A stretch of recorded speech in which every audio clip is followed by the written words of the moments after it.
Hello, true believers. High definition here, and with the release of Marvel Spider-Man 2 being right around the corner, depending on when you're actually looking at this video, I know we're all excited to see how the story of Peter and Miles will continue. But have you ever also thought about how to enhance that experience even further? Today, I want to introduce how to roleplay in Marvel Spider-Man 2. Now, we're not actually talking about RPGs like Final Fantasy necessarily, but think of role-playing in a sense of like, let's say, D&D or Baldur's Gate 3 for example, even Cyberpunk, which I'll get to later. In these types of games, you create your own player character with the ability to set your appearance and even build. Those builds usually limit what your character can do, so the player isn't a godlike warrior that can do, well, everything. Which makes a fun challenge for players like me that crave it like Craven. I'll see myself out now. But anyway, guess what? Marvel Spider-Man 2 actually gives us the tools to do just that, pretty much whenever we want. You can even use some of these tools in the previous games as well. So with all the information that we know from internet outlets and our own knowledge of the new game, here are all the ways you can roleplay and to make your own Marvel Spider-Man 2 experience immersive and even a unique one tailored to yourself. Also, rest easy as there will be no spoilers for the new game. Now, let's be honest, a lot of us like to throw around any and all of the gadgets that we have available. You see a depleted gadget, and that wheel is going to start spinning to something else. It's like a cooldown in an MMO or something, right? But there's a problem with this playstyle. The game just ends up being a little bit too easy at the end of the day. Well, as I do enjoy a challenge, I'm glad the good folks at Insomniac had players like myself in mind for Marvel Spider-Man 2. Turns out there was an early interview that went up from GameXplain Thursday night, which was quickly placed on private afterwards. Of course, that didn't stop several quick viewers to watch the video and share some interesting details that stood out. Those reviews should be out by now, but one of these details that stood out is the inclusion of actual gadget shortcuts. There is no more little sub menu that you can go in to give yourself an easier time and make decisions. Now it's all on like hotkeys and hot buttons, so you have a few mapped and you just like press two buttons together, you do your abilities. So right then and there, already, combat better. And this here is an addition that I'm pretty excited about, but it not only provides a challenge for the player, it also allows them to roleplay the type of gadgets certain suits would utilize, a point I'll expand on soon, while also keeping combat fast and simpler with minimal stopping time. While I'm sure players may think the option of equipping up to 4 gadgets is limiting, I like to imagine it as like creating a class build for the particular Spider-Man that I'm playing. Think about it for a second. Peter gets access to a handful of variants of his characters, each with their own similar yet unique set of abilities and gadgets. Miles, on the other hand, gets access to many thematic suits that are more original and unique on their own. Some of these also include unique variants of the Miles Morales character as well. Regardless, both characters also have many original suits that feature tons of small details that can also help you determine what gadgets and suit mods to equip at the time. So, with this role-playing tip, we can essentially choose 4 gadgets for a specific suit, making a unique combat experience for each suit or Spider-Man variant we switch between. While we're still on the topic of combat gadgets, let's talk about how suit mods and powers can tailor not just your combat style, but how all of these things can also enhance our unique Spider-Man role-playing experience. Tip number 2 is something we can already try out in the previous 2 games, but it also applies to Marvel Spider-Man 2. Similar to my earlier point on using gadgets with no limit in the previous games, I'm sure we all like to choose our favorite combination of suit mods that makes us an unkillable tank, a glass cannon, or a balanced badass that still just makes the game trivial. Besides that, it just doesn't make too much sense slapping something like ballistic inserts mod or bulletproof power over the homemade Spider-Man homecoming suit.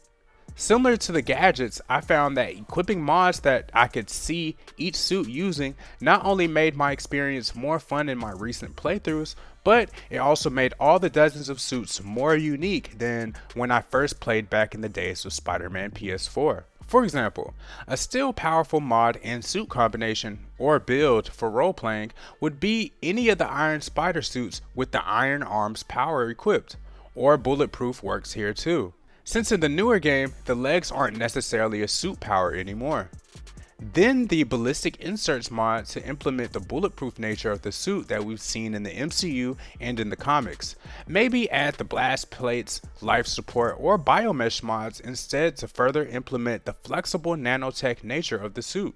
And the third mod would be something like long-range scanner or reactive lenses to implement the protective or AI-assisted nature of the Iron Spider suit's lenses. And finally, for the gadgets, I'd cycle between something like the web shooters, trip web, spider bot, and web bomb. You can even restrict yourself for a more challenging role-playing experience, like this next example for my old school Tobey Maguire fans out there. I personally like running something like the Raimi suit with the Quip's power, Scavenger to implement the organic supply of the Tobey Spider-Man's web, and Web Striker to capitalize on this playstyle.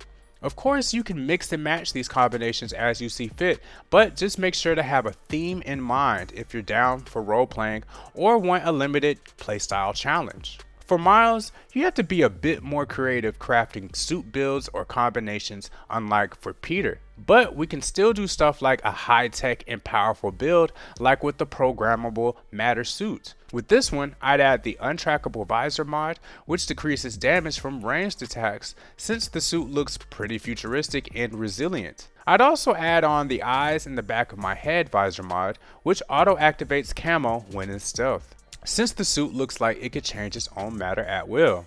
Again, you can also interpret your own idea of what should be equipped instead. All I'm doing is offering a suggestion. Next, for the suit mod for this suit, I'd go with the Unbreakable mod, which decreases damage from melee attacks, and the Venom Suppression Resistance mod, which reduces the length of Roxxon Venom Suppression Bolus, and activating camo instantly removes them. For a more challenging yet fun build for Miles, let's go with one of my favorites, the Animated suit. Starting with visor mods, I choose the Bam Pow Wham mod, which visualizes combat sound effects as they appear on a different Earth. Pretty fitting for another animated variant of Miles Morales. For the second visor mod, we can go with a good wild card of a choice, the Trickmaster mod.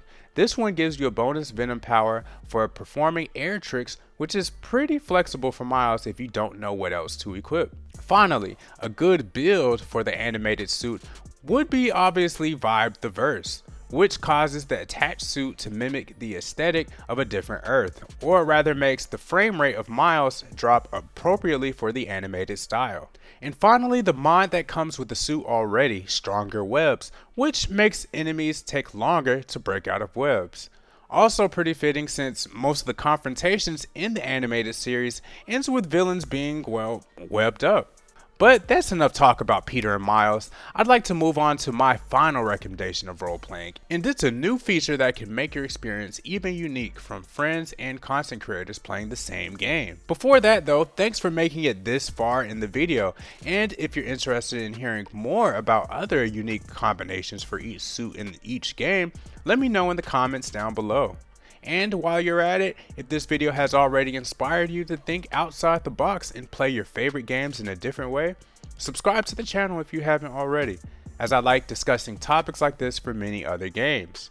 Now, let's swing on to the next tip for role-playing Spider-Man 2. And it's a feature that will, again, make your experience more unique than someone else's. Have you ever wanted to be Spider-Man? Or rather, a Spider-Man? Back in September, we got teases that not only would the game feature 65 suits, which include new original designs and fan favorites from films and comics, players will also have access to a new feature called Suit Styles. With this feature, we can unlock alternate color shaders for some suits, which they say provides over 200 ways for you to outfit your spider hero. Now originally I thought to myself, why would I want to change the color of an iconic or original suit? Like, why change something that isn't broken, right? Then it got me thinking about the multiverse and a different possible Peter and Miles variants that may exist in my own personal headcanon. And then I started thinking, well, what if I was a Spider-Man with my own suit? We've even already seen this thought process of having your own Spider-Man characters already. Ladies and gentlemen, I introduce to you Metro Boomin's Spider-Man character in Across the Spider-Verse. Initially, just a heavily advertised appearance because of the partnership between the artist and Sony, I'm guessing. I started to wonder what the suits of other random characters would look like. Thankfully, Metro Boomin's Vivo page on YouTube also gives a hint at this idea. Obviously, one of the first things you'll notice on the page are not just videos of the god tier songs from the Across the Spider-Verse album, but take a look at these thumbnails. We have a number of crazy unique Spider-Man designs of various other artists as if they were two Spider-Man variants. So what does this have to do with Marvel Spider-Man 2 and role-playing? Well, thanks to Insomniac's new color shaders, we don't have to play the game by only creating builds of existing suits for Peter and Miles. Like the slogan of the Miles Morales game, we can actually be ourselves with all the 200 ways to outfit our own spider heroes. Spider-Man may have started out as simply a character that inspired many of us to be greater, but the student-mentor relationship with him and Miles, plus their adventures in the multiverse, have only opened the doors to the possibility that you too could be a Spider-Man in another universe. If you still can't picture crafting your own Spider-Man headcanon while also enjoying the personal stories of Peter and Miles, let me also give you one more example of role-playing through an already crafted story. Cyberpunk 2077 is an action RPG where you take the control of V, a mercenary in the future with his or her own story and problems. While you do have the option to choose the path of your character's story at some points in Cyberpunk 2077, you can't necessarily do that in Marvel's Spider-Man 2, but you can create your own role-playing experience by determining your character's build,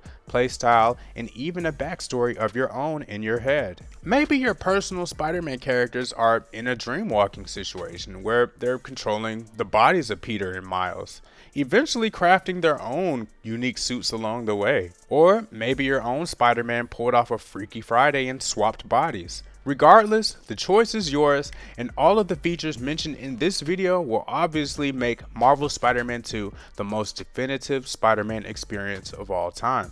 That is until Spider-Man 3 comes out, when we finally get to add a female spider hero with Gwen Stacy, finally allowing all female gamers out there to also craft Spider-Man or Spider-Woman stories of their own. This question's for you though. Will you be role-playing with your own unique Spider-Man builds and character themes? Or will you just keep things random and equip anything? Thanks for watching this video. If you have, don't forget to follow me on social media for more discussions in between other videos. Give this video a like and subscribe to the channel for more content like this if you haven't already. And as always, thank you so much for watching.